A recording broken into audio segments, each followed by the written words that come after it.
अब आगे चालू करिए परक्यूजिट टॉपिक। देखो परक्यूजिट मतलब मैंने क्या बताया था, परक्यूजिट भी सैलरी ही कहलाती है, लेकिन किसी चीज़ को हम परक्यूजिट कब बोलते हैं, जब एम्प्लॉयर कैश देने की बजाय आपको बोलता है कि अच्छा आपको इस चीज़ की ज़रूरत है, मैं आपको इस चीज़ की फैसिलिटी दे देता हूँ या फिर रीइंबर्समेंट कर देता हूँ। फैसिलिटी देने का मतलब आपको वो बोलता है कि आपको घर की ज़रूरत है, लो मेरा फ्लैट रख लो, अब आप इसमें रह लेना। आपको गाड़ी की ज़रूरत है तो ये लो कार की चाबी, जब तक मेरे यहाँ नौकरी कर रहे हो तो ये कार यूज़ कर लो। आपके घर में एसी लगाना है तो मेरे यहाँ से ले जाओ, जब तक नौकरी कर रहे हो एसी लगा लेना।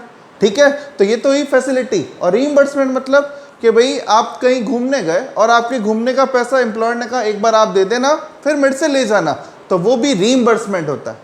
रीइंबर्समेंट हो या फैसिलिटी हो, दोनों किसका पार्ट है, परक्यूजिट। और परक्यूजिट मतलब खर्चा आपका उठा कौन रहा है, एम्प्लॉयर। और परक्यूजिट में टैक्स किस पे लगेगा, किस पे लगेगा, जितना आपको फायदा हुआ। मतलब एम्प्लॉयर ने आपको बोला कि ये लो मेरा 8,000 का मोबाइल फ़ोन, आपने वो मोबाइल फ़ोन बड़ी खुशी खुशी रख लिया, लेकिन अब आपको लगा कि 8,000 का मोबाइल फ़ोन है, आज तो मज़ा आ गया, फ़ायदा 8,000 का हुआ। लेकिन एम्प्लॉयर ने क्या किया, आपकी तनख्वाह में से 5,000 काट लिए। तो अब बच्चों टैक्स 8,000 पे लगना तो गलत है ना, क्योंकि टैक्स तो लगता है फ़ायदे पे, और फ़ायदा 8,000 का नहीं, कितने का हुआ, 3,000 का, क्योंकि 5,000 तो सैलरी में से काट लिए, तो फ़ायदा कितना हुआ, 3,000। तो उसी तरीके से अब हम चालू कर रहे हैं, हम कोई भी परक्यूजिट सॉल्व करें, लोन वोन जो भी अब अपना आएगा, सब में दिमाग में रहेगा नौकरी करने से फ़ायदा कितना हुआ।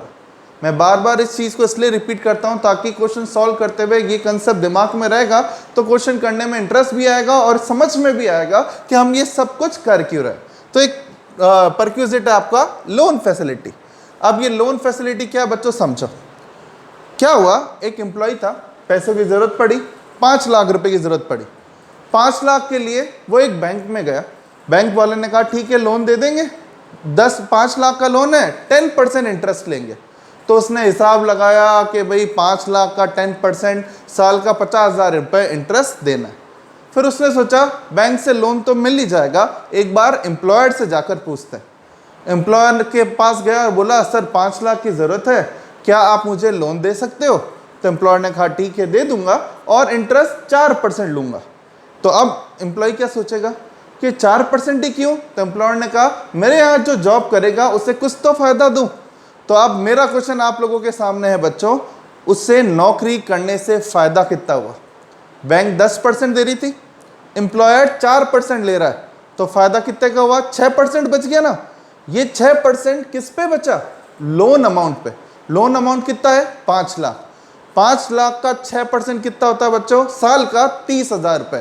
तो अगर आप उसकी जगह होगे तो बोलोगे कि सर हमारे 30,000 रुपये बच गए, क्योंकि हमने यहाँ जॉब किया, जॉब नहीं करते तो 50 चुकाते, जॉब कर रहे हैं इसलिए केवल 20,000 चुकाने हैं, तो 30,000 जो बच गए ये ही सैलरी है। ये 30,000 परक्यूजिट है, और इस परक्यूजिट को अपन कहाँ टैक्सेबल करेंगे, सैलरी हेड में। तो समझ में आ रहा है, परक्यूजिट इस लोन फैसिलिटी में किस पर टैक्स लेना है हमें, वो अमाउंट पर जो आपको फायदा हुआ। क्लियर हुआ, बहुत कंसेप्चुअली चलना है इसके अंदर। और अब से मैं आपको रिटायरमेंट में अलाउंस के अंदर क्या समझाता रहा, देखो इतना अमाउंट एग्जेम्प्ट होगा। अब थोड़ा सा हट के समझा रहा हूं, अब मैं यहाँ पर जो भी समझाने वाला हूं वहां पर ये बताऊंगा कितना अमाउंट टैक्सेबल होगा, और टैक्सेबल कितना होगा, जितना आपको फायदा हुआ।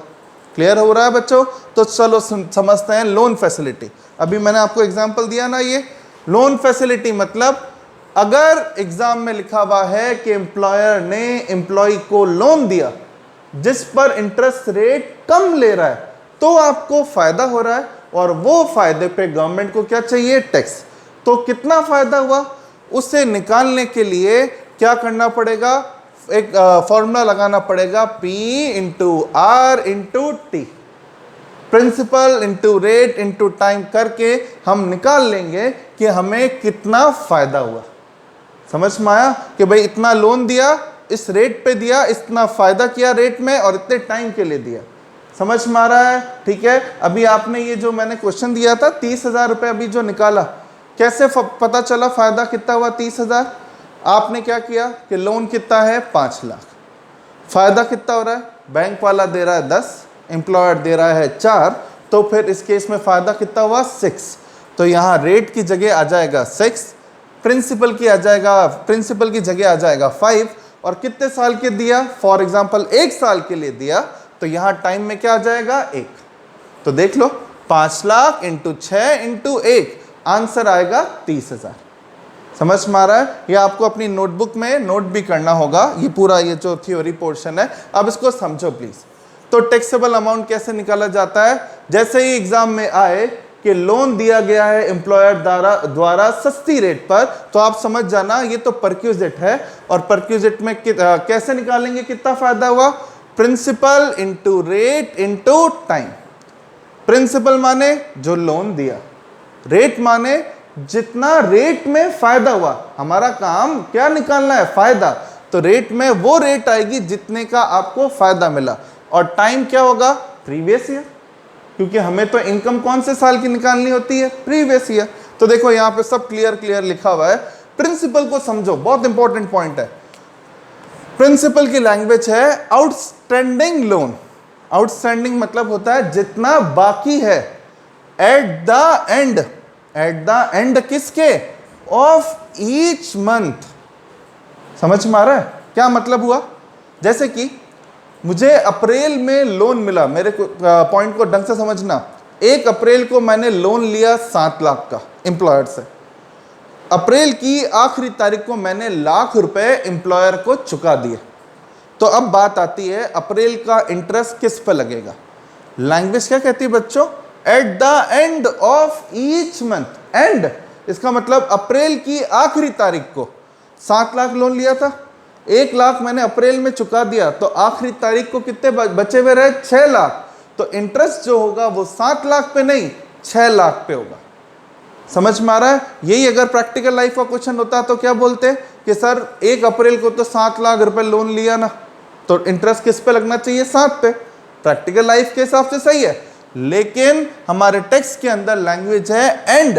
तो अप्रैल महीने की आखिरी तारीख को वो मुझसे कितने पैसे मांगते थे, 7 में से 1 चुका दिए, तो कितने मांगते थे, 6 लाख। तो प्रिंसिपल आएगा अप्रैल महीने के लिए 6 लाख। समझ में आ रहा है? और ये एंड ऑफ ईच मंथ से प्रॉब्लम क्या आने वाली है, प्रॉब्लम क्या, थोड़ा लंबा चलेगा सॉल्यूशन। क्यों? क्योंकि अगर एम्प्लॉई हर महीने लोन की किस्तें चुकाता है तो हर महीने प्रिंसिपल चेंज हो जाएगा। अप्रैल में जैसे 6 लाख आया, मई में मैंने 1 लाख और चुका दिए, तो मई का जो इंटरेस्ट होगा वो 6 पे नहीं 5 पे आएगा। जून के अंदर लाख रुपए और चुका दिए तो 4 लाख पर आएगा। समझ में आया? अगर मैं चुकाता ही नहीं तब तो हर महीने का प्रिंसिपल सेम होता, फिर आपकी भी थोड़ी आसानी होती। समझ में आ रहा है? ठीक है, तो देखो प्रिंसिपल मतलब हर महीने की आखिरी तारीख को जितने रुपए बाकी है, ये तो हो गया प्रिंसिपल। अब अगर हर महीने क्या बोलते हैं पेमेंट कर रहे हो, लोन का पैसा चुका रहे हो, तो फिर प्रिंसिपल भी हर महीने का अलग आएगा। रेट क्या होगी, रेट मतलब मैंने अभी आपको क्या बोला था, फायदा कितना हुआ मतलब बैंक जो रेट चार्ज कर रहा है माइनस एम्प्लॉयर ने आपसे जो रेट ली। अब बैंक 50 होते हैं, तो गवर्नमेंट ने कहा और कोई दूसरा बैंक नहीं, एसबीआई बैंक लोन पे जो इंटरेस्ट रेट लेता है, और एसबीआई बैंक की भी इंटरेस्ट रेट हर बार चेंज होती है, तो कौन सी तारीख की लेनी है, 1 अप्रैल प्रीवियस ईयर की, 1 अप्रैल 2019 जैसे है। 1 अप्रैल 19 को जो एसबीआई की रेट थी फॉर एग्जांपल 18%, तो रेट आ जाएगी 18 माइनस क्या, rate charge by employer. For example exam में लिखा हुआ है एम्प्लॉयर ने रेट चार्ज करी 6%, तो 18 में से 6 गए, आपकी रेट कितनी आएगी, 12। समझ में आ रहा है? क्योंकि फायदा कितने का हुआ, 12% का। भाई 18 एसबीआई की रेट, 6 एम्प्लॉयर की रेट, तो फायदा हुआ 12। और टाइम किसी भी हाल में प्रीवियस ईयर से ज्यादा का नहीं होगा। मतलब 1 अप्रैल 19 से 31 मार्च 20 तक का ही इंटरेस्ट निकालना है। अगर उससे पहले चुका दिया तो कम हो जाएगा, 2 महीने में चुका दिया तो 2 महीने का ही होगा, लेकिन 12 महीने से ज़्यादा का नहीं होगा। समझ में आ रहा है? ये प्रैक्टिकल से ही क्लियर होने वाला है, अभी करते हैं प्रैक्टिकल। लेकिन दो चीज़ें याद रखना, दो केस में अगर एम्प्लॉयर आपको लोन दे रहा है, आपसे इंटरेस्ट नहीं ले रहा, तो फ़ायदा तो हुआ, लेकिन गवर्नमेंट को टैक्स नहीं चाहिए। कब? जब लोन अमाउंट ही 20,000 तक का, गवर्नमेंट कहती है कभी ज़रूरत पड़ी होगी तो एम्प्लॉयर ने जेब से ही निकाल के 10-20 हज़ार दे दिए होंगे। तो अगर एम्प्लॉयर 20,000 रुपये तक का लोन देगा तो गवर्नमेंट कहेगी हमें कोई टैक्स वैक्स नहीं चाहिए, इतने छोटे छोटे लोन पे इतना दिमाग नहीं लगता। और दूसरा, अगर एम्प्लॉयर ने लोन दिया है लेकिन क्यों? फॉर मेडिकल ट्रीटमेंट, एम्प्लॉय की फैमिली में कोई बीमार है, पैसों की ज़रूरत आन पड़ी, तो एम्प्लॉयर ने मेडिकल फंड से उसको पैसे दे दिए, बोला कि नहीं तेरे परिवार का इलाज करा, लोन दे रहा हूँ, इंटरेस्ट नहीं चाहिए। तो गवर्नमेंट कहती है कौन सा, उस फ़ायदा तो हुआ है लेकिन कौन से इस फ़ायदे का उसको एंजॉयमेंट मिल रहा है? तो गवर्नमेंट कहती है नहीं, ऐसे केस में हमें टैक्स नहीं चाहिए। तो समझ में आ रहा है? इन दो के अलावा अगर एम्प्लॉयर लोन दे रहा है, सस्ती रेटों पर दे रहा है, तो टैक्सेबल कितना होगा? P into R into T। पहले आप प्रिंसिपल निकालोगे, कितने पैसे बाकी है, उसको रेट से मल्टीप्लाई करोगे, जितना फायदा हुआ मल्टीप्लाई बाय टाइम। क्लियर? ठीक है। मैं इसका एक बड़ा टफ क्वेश्चन ले रहा हूं ताकि आपके सारे कंसेप्ट इससे क्लियर हो जाए। सुनो बच्चों, अगर हर महीने वो रीपेमेंट करता ही नहीं है तो क्वेश्चन बड़ा आसान है। प्रिंसिपल क्या होगा? सेम ही रहेगा, क्योंकि पैसे तो चुकाए नहीं पूरे साल के। रेट जो फायदा हुआ वो, और टाइम सीधा 1 ईयर आ जाएगा, क्योंकि पूरे साल का प्रिंसिपल सेम है। प्रॉब्लम कब आती है? जब साल के हर महीने का प्रिंसिपल अलग है, जैसे कि सामने वाला केस है। समझ में आ रहा है? मेरी बात सुनो। देखो क्वेश्चन क्या कह रहा है, समझो प्लीज। क्वेश्चन कह रहा है, कृष्णा ने 6 लाख रुपए का लोन लिया। 6 लाख का लोन कब लिया? 1 अप्रैल 2019 को। 1 अप्रैल 2019 को कृष्णा ने लोन लिया और वो 50,000 रुपये पर मंथ रीपेमेंट करेगा। मतलब हर महीने की आखिरी तारीख को 50,000 रुपये चुकाएगा। तो अब हर महीने चुकाएगा तो प्रिंसिपल हर महीने का अलग अलग आएगा। समझ में आ रहा है? अब SBI की रेट क्या है? SBI की रेट है 15% 1 अप्रैल को, और एम्प्लॉयर कितनी ले रहा है? 3। तो बच्चों फायदा कितने का हुआ? 12%। आपको निकालना है टैक्सेबल अमाउंट, कितने रुपए का कृष्णा को फायदा हुआ लोन लेके। फायदा हुआ है ना बच्चों, 15 की जगह 3 ही ले रहा है, तो 12% का फायदा हुआ है। अब 12% का फायदा जो हुआ है उसके लिए रेट तो आ गई 12, रेट तो आ गई, टाइम पता है 12 महीने निकालना है, लेकिन अभी क्या चाहिए? प्रिंसिपल।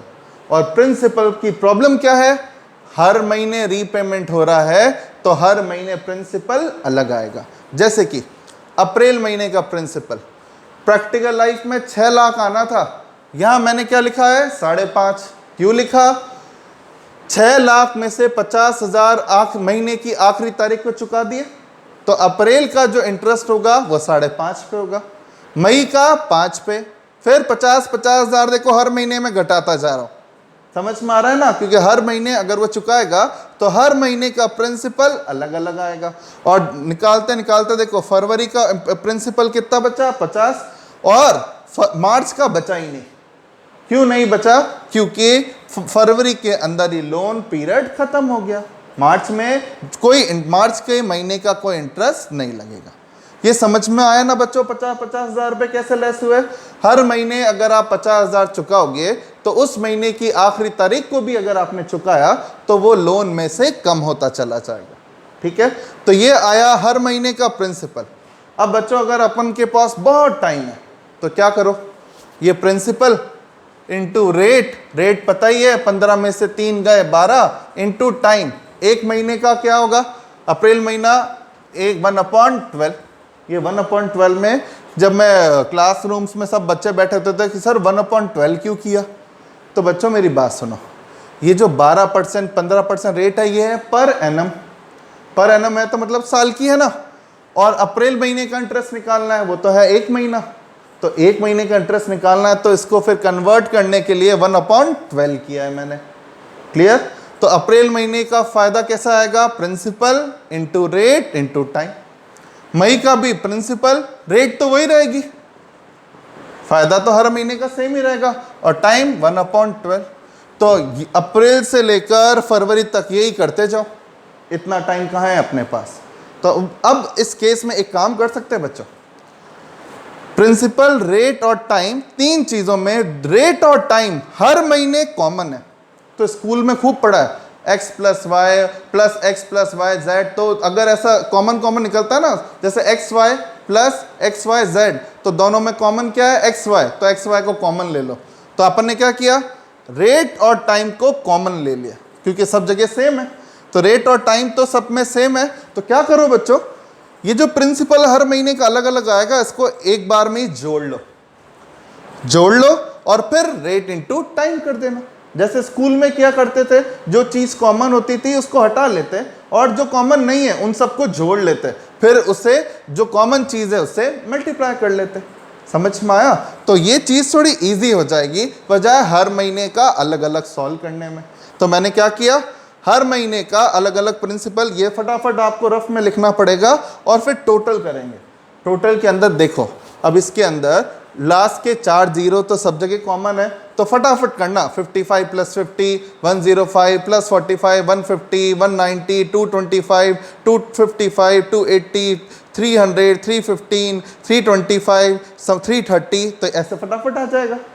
क्लियर? टोटल किया और आगे जो 4 जीरो कॉमन थे वो लिख लिए। तो प्रिंसिपल 33 लाख, ये आ गया यहाँ पर 33 लाख इंटू रेट 12/100, ठीक है, और टाइम 1/12, कॉमन चीज थी ना। तो अब आंसर क्या आएगा इसका, 12 से 12 गया तो आंसर क्या आएगा, 33,000। समझ में आ रहा है? 33,000 रुपीज आपका आंसर आएगा, या बोलोगे कि सर टैक्सेबल अमाउंट या फायदा जो कितने का हुआ, 33,000 का। क्लियर हुआ?